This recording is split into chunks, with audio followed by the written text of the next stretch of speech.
สามีโทรตามเลยค่ะวันนี้ว่าเธออยู่ไหนเสร็จแล้วหรือยังโหยวรุตาหิ้วยากมากเลยค่ะวันนี้เต็มไปหมดเลยค่ะ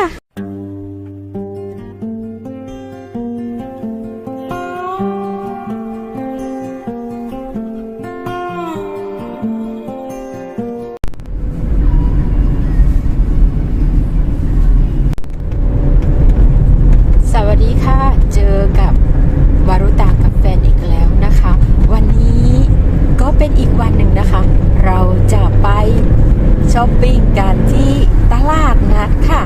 แหล่งช้อปปิ้งของพวกเราทุกๆคนนะคะวันนี้เดี๋ยวเราจะไปลุ้นกันค่ะว่าแหล่งช้อปปิ้งของเรามีอะไรให้เราจ๊อบบ้างนะคะแล้วจ๊อบแล้วเป็นยังไงจ๊อบแล้วได้อะไรมีผู้คนเยอะไหมของก็มีอะไรราคาเท่าไหร่เดี๋ยวเราไปลุ้นไปดูกันด้วยกันอย่าลืมเอาไฟฉายกันมาด้วยนะคะเผื่อวันนี้มืดวรุตาไม่แน่ใจค่ะอย่างนั้นแต่งตัวอุ่นๆเอาถุงแล้วก็เอารถเข็นมาด้วยนะคะเมื่อพร้อมทุกอย่างพร้อมไปกันเลยค่ะถนนโล่งเลยค่ะไม่ค่อยมีรถเลยค่ะ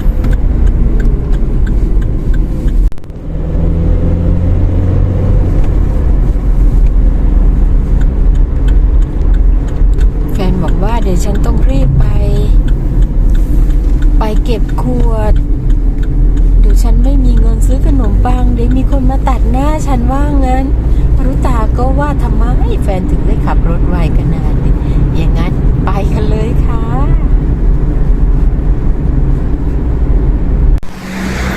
วรุตามาถึงตลาดนัดแล้วนะคะไปกันเลยค่ะ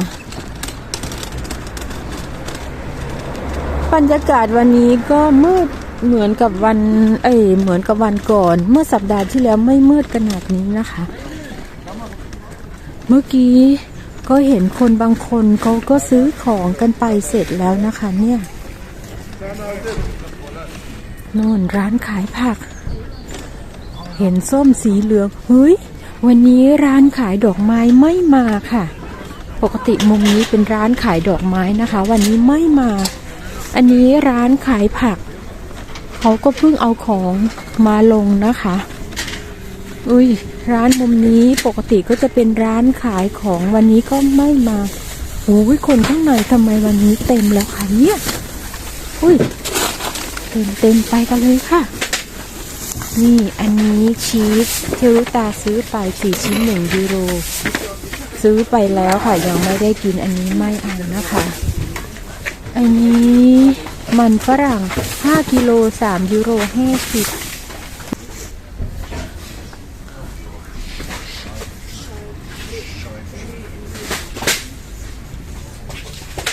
อันนี้เป็นขนมคาราเมลนะคะ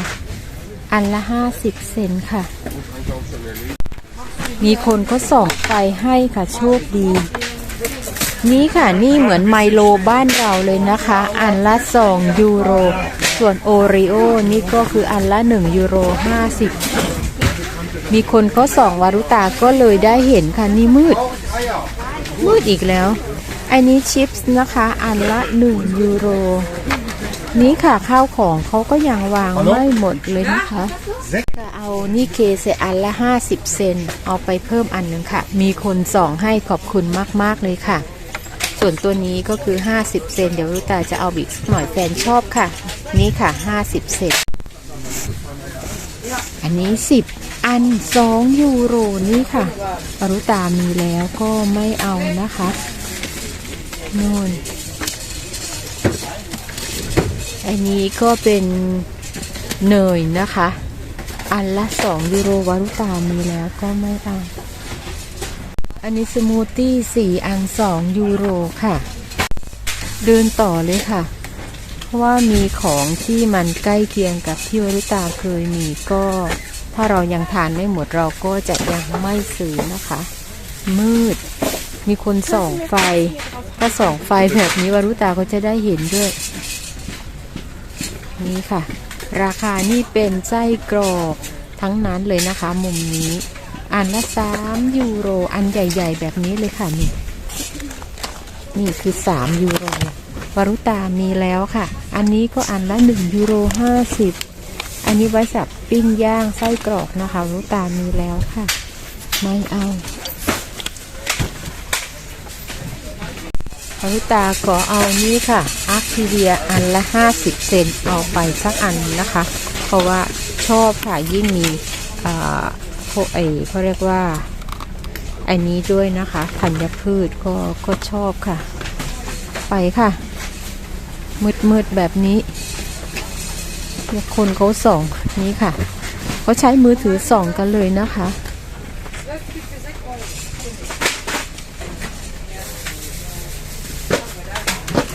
มองตามเขาส่องกันเลยค่ะนี่อันนี้อัน1 ยูโร 50นะคะเป็นควักเหมือนกันวารุตาก็มีแล้วค่ะส่วนตัวนี้เป็นพุดดิ้ง3 อัน1 ยูโรนี่ค่ะหน้าตาของพุดดิ้งแบบนี้นะคะลูกสาวเขาก็ชอบเดี๋ยววารุตาเอาไปสักหน่อยแต่มันเป็นพุดดิ้งพุดดิ้งวารุตาลูกสาวไม่กินค่ะอันนี้เป็นกาแฟนะคะไอซ์คาเฟ่3 อัน1 ยูโรค่ะนี่จำได้ไหมคะว่านี่คือหอยค่ะเมื่อวันก่อน2 อัน1 ยูโรไม่ใช่อันละ2 ยูโรเดี๋ยวตอนนี้2 อัน1 ยูโรแล้วค่ะเห็นไหมคะเขายิ่งอยู่ยิ่งลดค่ะเพราะว่าอันละ2 ยูโรไม่มีใครซื้อมันแพงเกินไปค่ะไปสักหน่อยดีกว่าค่ะเดี๋ยววารุตาจะเอาไปทำหอยทอดวารุตาซื้อชีสตัวนี้ไปให้แฟนค่ะนี่ค่ะเป็นมาจากประเทศฮอลแลนด์นะคะประเทศฮอลแลนด์ก็เป็นแหล่งที่ขึ้นชื่อว่าชีสนะคะก็เลยเอาไปให้แฟน2 อันค่ะชีสตัวนี้400 กรัมนะคะ1 อัน3 ยูโรเมื่อกี้อันละ1 ยูโร 50แค่150 กรัมเองนะคะแต่นี่คือ400 กรัมก็น่าสนใจอยู่เหมือนกันค่ะ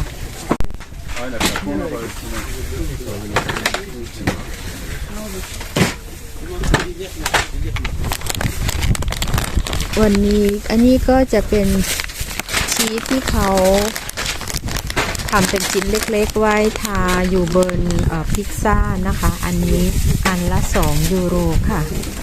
อันนี้อาร์คิเวียเหมือนกันนะคะวารุตาคิดว่าน่าจะ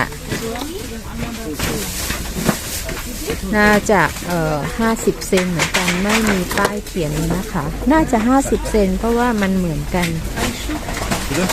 นี่เป็นโยเกิร์ตธรรมชาตินาโทโยเกิร์ตนะคะอันละ50 เซนเดี๋ยวรุตาซื้อเอาไปให้ลูกอันนึงค่ะก็เปิดไฟแล้วค่ะนี่ค่ะพอเปิดไฟแบบนี้มันก็สามารถเห็นของได้ง่ายไม่ต้องส่องไฟแล้วค่ะ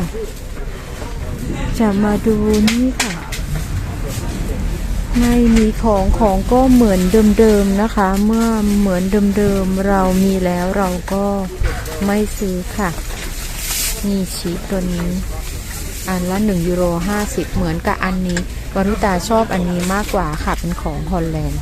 ประเทศเนเธอร์แลนด์ค่ะอันนี้นะคะเป็นคาเวียร์เครมค่ะเป็นไข่กาเวียร์แต่ก็ทำมาเป็นครีมนะคะอันละ1 ยูโรน่าสนใจอันละ1 ยูโรค่ะ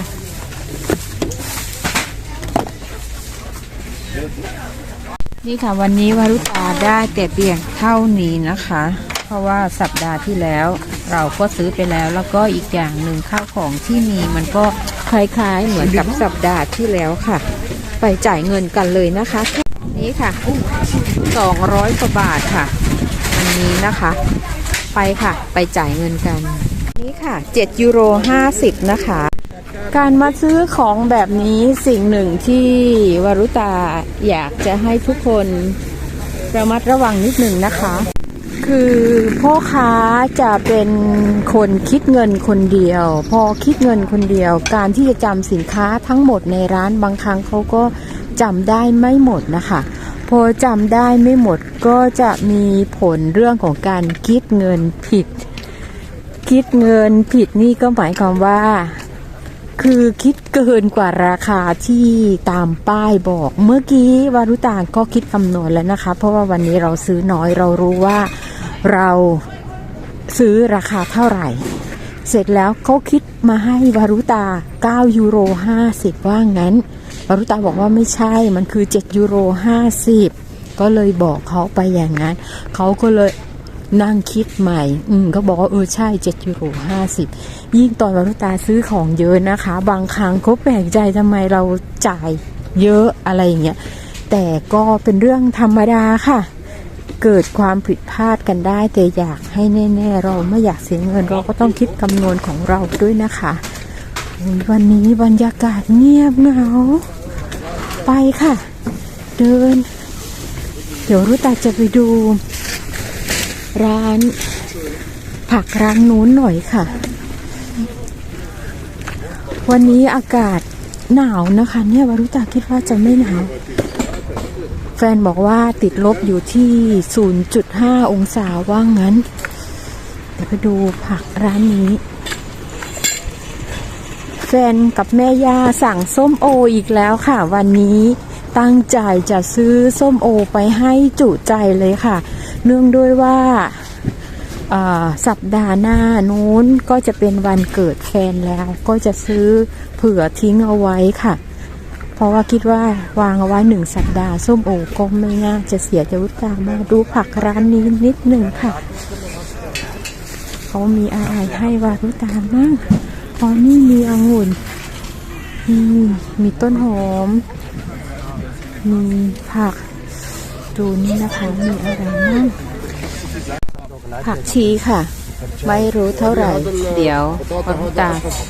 ถามเขาก่อนนะคะอันนี้ค่ะเดี๋ยวซื้อไปให้ลูกสาวสักมัดไม่รู้อันเท่าไหร่เดี๋ยวถามเขาก่อนนะคะผักชีกรัมละ1 ยูโรส่วนตัวนี้1 ยูโร 30เดี๋ยวเอาไปให้ลูกสาวชอบไปผัดกับไข่ค่ะ2 ยูโร 30นะคะอันนี้บลูเบอร์รี่นะคะกล่องละ50 เซนเดี๋ยวรุตาจะซื้อไปให้ลูกสักหน่อยกล่องละ50 เซนก็ตีว่าอยู่ที่ประมาณ18 บาทนะคะบลูเบอร์รี่ทั้งนั้นเลยค่ะไปเดินกันต่อเลยค่ะได้บลูเบอร์รี่มาให้ลูกสาวได้ผักได้แล้วนะคะนี่ค่ะคนก็วางขายกันนะคะรองเท้าอะไรพวกนี้ไปกันค่ะวันนี้เย็นนะคะแต่คือฝนไม่ตกอากาศเย็นหนาววารุตาอยากไปดูส้มโอลูกสาวสั่งแม่ซื้อไอ้นั่นมาให้หนูด้วยแตงกวาเขาอยากตำแตงค่ะอันนี้ก็ไปค่ะมะนาวเราก็มีอยู่แล้วที่บ้านสิ่งไหนมีแล้วก็จะไม่ซื้อนะคะไปค่ะดูนี่นะคะ1 กล่อง1 อันนี้ก็ขาย4 ยูโรค่ะโอ้โหต้นหอมนี่ก็คือ3 อัน1 ยูโรโหเห็นแล้วก็อดใจซื้อไม่ได้เอาอีกแล้วค่ะเพราะว่าตากินประจำเอาไปอีกค่ะ1 ยูโรมีสุกินี่นะคะกิโลละ1 ยูโรเดี๋ยววารุตาซื้อไปสักหน่อยค่ะก็มีแอปเปิ้ลกิโลละ1 ยูโร 30น่าทานมากๆเลยค่ะอันนี้องุ่นนะคะกิโลละ2 ยูโรค่ะลูกสาวสั่งแตงกวาเดี๋ยวขอซื้อแตงกวากิโลละ1 ยูโร 30ค่ะไปค่ะวารุตาก็ได้นี่ต้นหอมได้สุกินี่แล้วก็แตงกวาให้ลูกค่ะเดินต่อกันเลยค่ะกับบรรยากาศหนาวโอ้โหดูร้านนี้ของเยอะมากโอ้ยวารุตาเห็นส้มโอแล้วค่ะส้มโออันนี้จัดเต็มกันเลยค่ะส้มโอค่ะวันนี้ลูกเล็กกว่าวันก่อนนะคะแต่ก็ไม่เป็นไรค่ะลูกละ1 ยูโรวารุตาซื้อ6-7 ลูกเลยค่ะนี้ค่ะเต็มรถเลยค่ะส้มโอค่ะวารุตาเจอขมิ้นโอ้ยนี่ค่ะขมิ้นโอ้โหขมิ้น ไม่รู้กิโลเท่าไหร่เดี๋ยวรุตาถามเขาก่อนนะคะคุกุมากิโลละ154ยูโรค่ะหูยใครที่อยากกินต้มปลาใส่ขมิ้นอะไรพวกนี้เชิญเลยนะคะสุดยอดมากๆเลยค่ะเจอขมิ้นเจอของไทยเจอของบ้านเราแล้วก็สุขใจเลยค่ะกิโลละ150 บาทนะคะไม่รู้ว่าบ้านเรากิโลเท่าไหร่ช่วยบอกวารุตาด้วยนะคะขอบคุณค่ะวารุตาจะซื้อไม้รูเบิร์ตนะคะเป็น3 กรัม2 ยูโรค่ะก็ประมาณ3 กรัมก็ประมาณ70 กว่าบาทค่ะกินสดก็อร่อยกินใบก็ได้นะคะวารุตาจะเอาใบเขาไปกินแล้วก็กินลูกด้วยค่ะอร่อยมากๆเลยค่ะตัวนี้แนะนำเอาไปต้มจืดก็อร่อยนะคะแนะนำเลยค่ะวารุตาเห็นมะม่วง3 ลูก2 ยูโรก็ตกแล้วลูกมา70 เซนค่ะโอ้ยเดี๋ยววารุตาซื้อไปสักหน่อยค่ะนี่ค่ะรถของวารุตาพร้อมกับถุงอันนี้ไปกันค่ะไปกันต่อเลยจะไปดูอาหารเช้าให้แฟนอีกเมื่อกี้วารุตาลืมดูผักอีกตัวให้ลูกสาวเดี๋ยวถอยหลังกลับไปดูกันก่อนค่ะลูกสาวอยากกินไอแบกสลัดค่ะเขาบอกว่าแม่ซื้อมาให้หนูหน่อยอันนี้อันละ1 ยูโรก็30 กว่าบาทค่ะส่วนตัวนี้ก็อันละ1 ยูโรค่ะเดี๋ยวเอาไอแบกสลัดไปดีกว่าเขาเรียกว่าผักกาดแก้วบ้านเรานะคะนี่ค่ะพริกหยวกโอ้ยน่ากินจังเลยวันนี้วารุตาซื้อผักเยอะมากเลยค่ะพริกหยวกค่ะนี่ค่ะน่ากินจังเลยเดี๋ยววารุตาซื้อไปสักมัดดีกว่าเห็นน้องบุ้งก็ทำเอาพริกหยวกยัดไส้หมูสับแล้วเห็นน่าทานมากๆเดี๋ยวซื้อไปสักมัดหนึ่งนะคะแล้วก็อันนี้ก็ส้มก็1 ยูโรเหมือนกันค่ะวันนี้วารุตามีแต่ผักเต็มไปหมดเลยค่ะวันสัปดาห์นี้เป็นสัปดาห์สีเขียวค่ะไปกันเลยไปกันต่อเลยค่ะเมื่อกี้ก็ได้พริกหยวกแล้วก็นี่ค่ะไอแบกสลัดให้ลูกสาวนะคะเดี๋ยวจะไปดูอาหารเช้าร้านโน้นให้แฟนอีกสักหน่อยค่ะ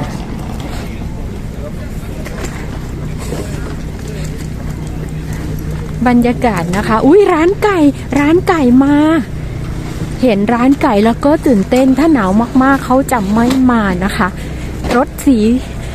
เหลืองที่อยู่ทางด้านขวามือวารุตานี่แหละค่ะร้านขายไก่ดูนะคะเขาปกติแล้วถ้าเป็นเวลาธรรมดาอากาศธรรมดาเขาจะเปิดด้านนี้นะคะแต่ตอนนี้ปิดค่ะเนื่องด้วยว่าอากาศหนาวนี่ก็เปิดอยู่แค่ช่องนี้ช่องเดียวค่ะไปดูร้านอาหารเช้าร้านนี้เดี๋ยวรุตาต้องเอาของไปวางด้านหน้าก่อนค่ะอยากไปดูว่าร้านนี้เขามีอะไรให้วารุตาบ้างขนมอันนี้1 ยูโรก็เป็นของโปรดวารุตานะคะเดี๋ยวขอคิดดูก่อนค่ะอันนี้2 อัน1 ยูโรนะคะวารุตาซื้อไปสักหน่อยค่ะอันนี้2 อัน1 ยูโรอันนี้เป็นทูทานก็เป็นไก่ชนิดหนึ่งนะคะส่วนอันนี้ก็จะเป็นเนื้อหมูค่ะอันนี้จะเป็นเนื้อหมูนะคะที่จะซื้อไปสักอย่างละอันนะคะอันนี้2 อัน1 ยูโรค่ะไปดูกันต่ออันนี้3 อัน1 ยูโรวันนั้นวารุตาซื้อไปก็3 อัน1 ยูโรยังมีอยู่ค่ะอันนี้ก็3 อัน1 ยูโรตัวนี้ไส้กรอกนะคะ2 อัน1 ยูโรค่ะเดี๋ยววารุตาเอาไปสัก2 แพ็คนะคะดูชีสนี่นะคะอย่างยาวเลยค่ะอันนี้คือ500 กรัม5 ยูโรนะคะส่วนตัวนี้นี่นะคะเป็นวานิลาช็อกโกค่ะนี่ค่ะ4 อัน1 ยูโรนะคะวารุตาเจอแซนด์วิช2 อัน1 ยูโรโอ้ยวันนั้นซื้อไปติดใจวันนี้ขอเหมาค่ะ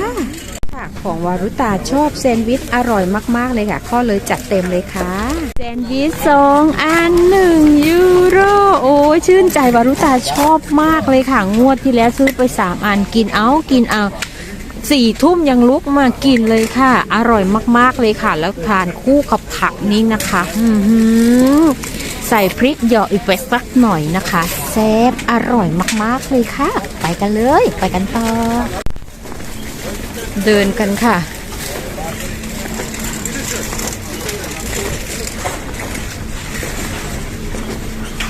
เดี๋ยวจะไปดูร้านนี้อยู่ตรงหน้านั่นก็คือมะม่วงลูกโตๆเลยค่ะคนที่นี่นะคะเขาก็บางคนก็จะมาดื่มชาคาเฟ่กันร้านแบบนี้ค่ะเหมือนกับออกมานอกบ้านแล้วก็มาเดินดูข้าวของแล้วก็มานั่งดื่มชาคาเฟ่มาดูร้านนี้สักหน่อยค่ะร้านนี้ก็เป็นร้านเหมือนกับขายของที่ราคาถูกเหมือนกับร้านนู้นค่ะอันนี้โอลีฟนะคะเขาบอกว่า2อัน€1.50ค่ะมีลูกอะไรคะเนี่ยอ๋อมะนาวดองมะนาวดองค่ะโอ้โหมะนาวดองเหมือนมะนาวดองแบบใส่พริกเลยค่ะหูยวรุตาสนใจอยากจะซื้อไปชิมสักอันเดี๋ยวเราลองซื้อไปนะคะ2อัน€1.50ก็ซื้อมะนาวดองไปสักกระปุกหนึ่งแล้วก็ซื้อลูกโอลีฟไปอีก1กระปุกค่ะได้มาแล้วค่ะมะนาวดองกับโอลีฟเดี๋ยวเราไปดูมุมอื่นกันอีกสักนิดนึงนะคะนี่คือผักดองหูยกระปุกนี้อันนี้€1.50นี่อะไรดองคะเนี่ยน่าจะเป็นหัวใจเท้าดองอันนี้เป็นผักดองรวมนะคะ€2.50ก็ประมาณ100 บาทค่ะไปดูข้างในกันนิดหนึ่งนะคะว่ามีอะไรให้เราบ้างนี่กาแฟนิสโก้€7ค่ะอ๋อไอ้นี่อินทผลัมอันละ€3ตาเจออินทผลัมแล้วค่ะอันนี้€1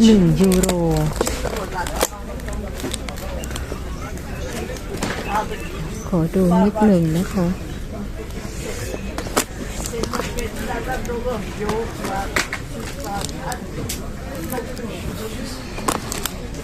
อินทผลัมก็มีหลายชนิดแบบกล่องแบบนี้ก็นี่คือ€4นะคะ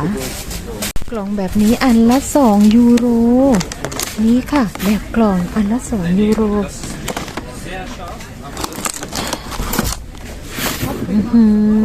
แต่ละลูกอวบอิ่ม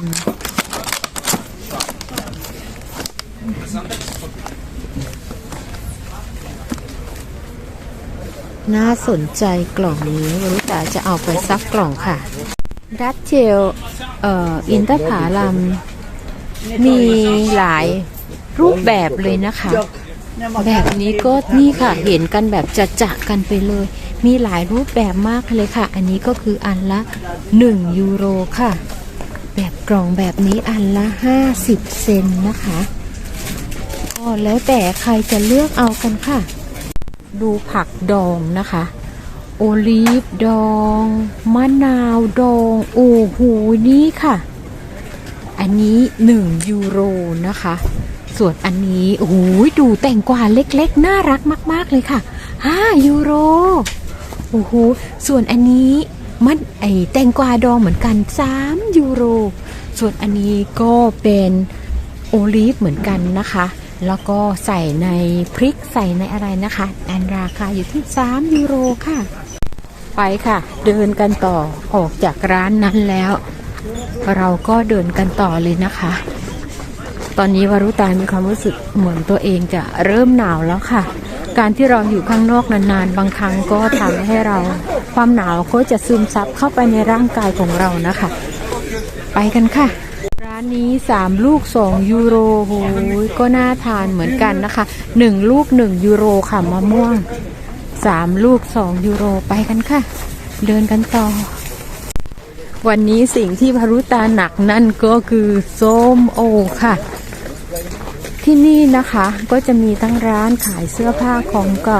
ร้านขายซีดีร้านขายของเก่าคือทุกอย่างที่นี่สามารถนำมาขายได้หมดเลยนะคะนี่ค่ะเสื้อผ้าหน้าหนาวเยอะแยะเลยนะคะแกอยากได้อะไรก็มาเลือกเอานะคะอะโวคาโดค่ะลูกละ50 เซนต์7 ลูก€3ค่ะ แต่วรุตาไม่ซื้อแล้วนะคะ จะไปซื้อในห้างค่ะเพราะว่าเวลาไปทานแล้วเราทานไม่ทานแล้วลูกเขาเหมือนกับเจอความหนาวทำให้เนื้อของเขามันเสียนะคะวรุตาเจอมะพร้าวอีกแล้วค่ะ ลูกละ1 ยูโรก็เดี๋ยวไปซื้อร้านโน้นดีกว่าค่ะลูกละ89 เซนต์ค่ะนี่ขิงค่ะกิโลละ3 ยูโร3 ยูโรก็ตีว่าประมาณกิโลละ100นะคะกิโลละ100นิดค่ะเสื้อกันหนาวเยอะแยะเลยใครอยากได้ตัวไหนก็เลือกเอานะคะของวรุตามีเยอะแล้วค่ะตัวละ2 ยูโร2 ยูโรนี่ค่ะเสื้อแบบนี้วัยรุ่นก็ชอบใส่กันค่ะแบบนี้ก็สวยดีเหมือนกันนะคะนี่ค่ะแค่เห็นก็อุ่นแล้วค่ะเสื้อตัวนี้ไปค่ะไปกันก่อนเลยนี่ค่ะข้าวของเยอะแยะมากมายเลยค่ะของแฟนตาซีกันทั้งนั้นเลยนะคะนี่ค่ะนี่วรุตาเจอร้านหัวไชเท้าหูยวันนี้อันละ1 ยูโร 20ค่ะอุ้ยสะดุดรถร้านนี้มาแล้วค่ะไปค่ะมาดูกันว่าร้านนี้เขามีอะไรบ้างโอ้ยนี่ดัตเทล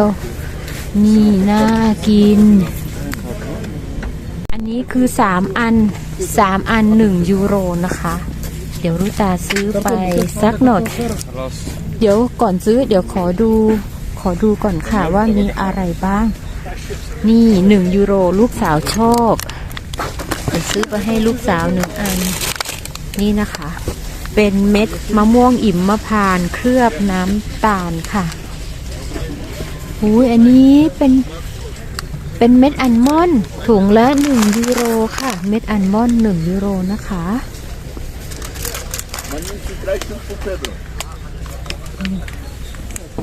เดินดูกันเลยค่ะโอ้ยนี่น้ำกุหลาบยังอยู่เลยนะคะยังอยู่ค่ะแผนกนี้ก็เป็นแผนกเครื่องเทศทั้งหมดเลยนะคะมีพริกไทยไหมเนี่ย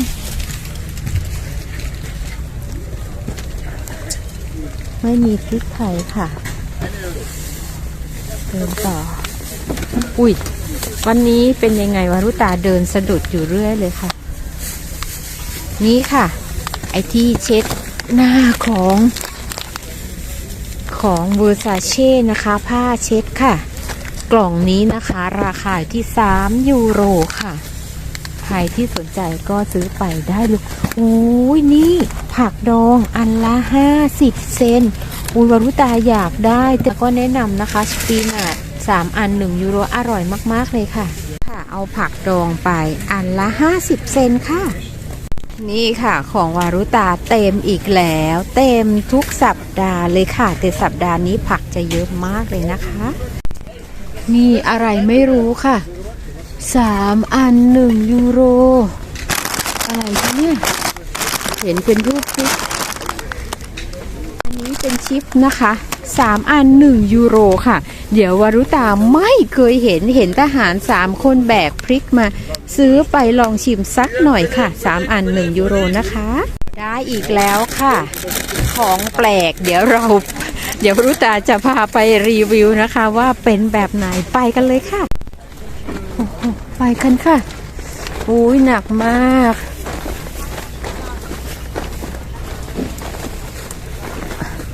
ร้านนี้ก็มีร้านขายของเยอะแยะเลยนะคะสามีโทรตามเลยค่ะวันนี้ว่าเธออยู่ไหนเสร็จแล้วหรือยังโหยวารุตาหิ้วยากมากเลยค่ะวันนี้เต็มไปหมดเลยค่ะนี่ค่ะบรรยากาศวันนี้ถึงไม่คึกคักแต่ของวารุตาคึกคักมากๆเลยค่ะวันนี้ได้ของเต็มเลยค่ะก็